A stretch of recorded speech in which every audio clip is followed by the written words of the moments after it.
5.18 단체가 지만원에 대해 첫 법적 대응에 나선 것은 지난 2002년입니다. 지씨가 신문 광고를 통해 5.18을 북한군에 의한 폭동이라고 주장하고 나선 때입니다. 이후 산발적인 고소고발이 이어졌지만 5월 단체는 무시 전략을 폈습니다. 일일이 대응할 경우 문제를 더 키울 수 있다고 판단했기 때문입니다. 건건히 대응하는 것은 지금 저희도 원하지 않고 있고요. 분명한 내용을 확실하게 잡아가지고 가야 되겠다. 무시 전략을 펴오던 5.18 기념재단과 광주시는 지난 2013년부터 조직적인 대응에 나섭니다. 일부 종편에서 5.18이 북한군 소행이라는 탈북자 증언을 여과 없이 방송하면서 사회적인 파문이 일어난 때입니다. 위기의식을 느낀 5.18 기념재단과 광주시는 광주 전남 330여 개 단체로 역사왜곡 대책위원회를 꾸렸습니다.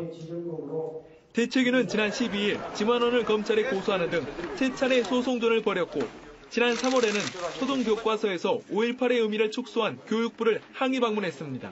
대응이 좀 미흡했지 않느냐 이런 생각을 해요. 처음부터 적절한 대응을 했었다라고 하면 그걸 제어를 할 수가 있었을 텐데 여기서 그러한 역할이 좀 부족했어요. 하지만 5.18 왜곡 행위를 막지는 못했습니다. 지만원 씨는 지난해 5.18 시민군을 북한군이라고 기정사실화한 보고대회를 전국에서 개최했고 신문 호의를 발행해 전국에 뿌렸습니다. 김대령은 임을 위한 행진곡이 김일성을 찬양했다고 주장하는 책까지 버젓이 출간해 전국 서점에서 판매되고 있습니다. 현재의 법적 대응으로는 5.18의 왜곡 행위를 막지 못한다는 반증입니다. 민형사상 소송의 경우 대법원 확정 판결까지는 3, 4년이 걸리는 데다 그 결과도 벌금이나 집행유예 등 솜방망이 처벌에 그치고 있기 때문입니다.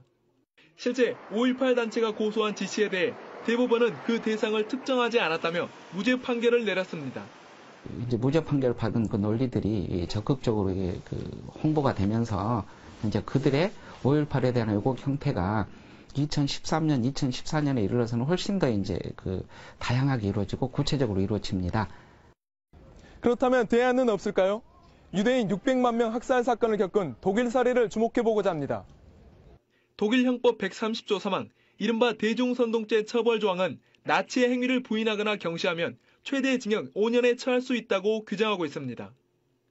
유대인 학살을 부정하는 사례가 잇따르자 독일 정부가 지난 1960년 형법 조항을 신설해 강력한 통제에 나섰습니다. 통계를 내기 시작한 지난 1996년 이후 해마다 2,000건 넘는 수사가 진행되고 있습니다. 법학자들은 역사 왜곡 행위를 처벌할 법 조항이 있다는 사실만으로 왜곡을 막을 수 있는 효과가 매우 크다고 강조합니다. 법적 처벌 조항을 신설하는 것만이 5.18 왜곡을 막을 수 있는 근본적 대안이라는 얘기입니다.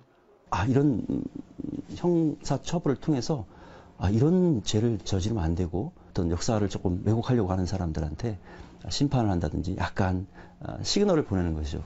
유럽 여러 나라에서는 지금도 나치를 찬양하면은 형사처벌을 받도록 법을 만들어놨습니다. 이런 유럽의 상황은 저희가 5.18 또는 근현대사 왜곡을 막는데 참고해야 될 하나의 사항이 아닌가 그렇게 생각을 합니다. 때마침 지난 4.13 총선 결과 여소야대의 정치 지형이 이루어진 만큼 법 개정을 위한 절호의 기회인 셈입니다.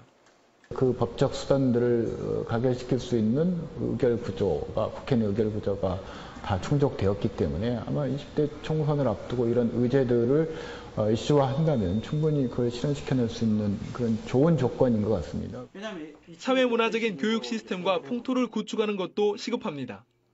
김대령과 지만원이 5.18을 왜곡하는 방대한 분량의 책을 13권이나 펴냈다는 것은 교육의 파급력을 먼저 알고 실천했다고 볼 수 있습니다. 반면 지난 35년 동안 5.18 진실을 밝히려는 학술 연구는 석박사 논문을 모두 합쳐 100여 편에 그치고 있습니다. 올해 들어 5.18 기념재단이 5.18 정사 편찬 작업을 시작했지만 뒷북 대응이라는 지적입니다. 좋은 시절에는 그러한 것들이 좀 또 시급하진 않았거든요. 그러나 지금 같은 경우에는 오히려 사소한 빌미가 상당히 전체적으로 그 5.18의 정당성이랄지 또는 의미들을 이제 훼손시키는 그런 상황들이 이루고 있지 않습니까? 시민들의 관심과 참여 또한 중요한 요소입니다. 독도 지키기에 앞장서고 있는 민간단체 방크가 있습니다. 일본 정부의 왜곡에 맞서 독도 홍보 동영상을 전 세계에 배포하는 것은 물론 지난 2012년에는 애플과 구글이 지도에서 독도를 삭제하자 본사를 찾아 항의하기도 했습니다. 독도를 지키는 데 일조하고 있다는 평가입니다. 기성세대들이 역사를 공부하는 걸로 정말 만족하는데 방패원들이 역사를 공부하는 걸 넘어서 역사를 바꿀 수 있도록 저희가 도와주고 있고요. 보수 정권 8년 동안 5.18 왜곡 논리는 5.18의 본질을 위협하는 수준에 이르고 있습니다. 5.18의 본질과 진실을 지켜야 한다는 목소리가 높습니다. KBC 양세열입니다.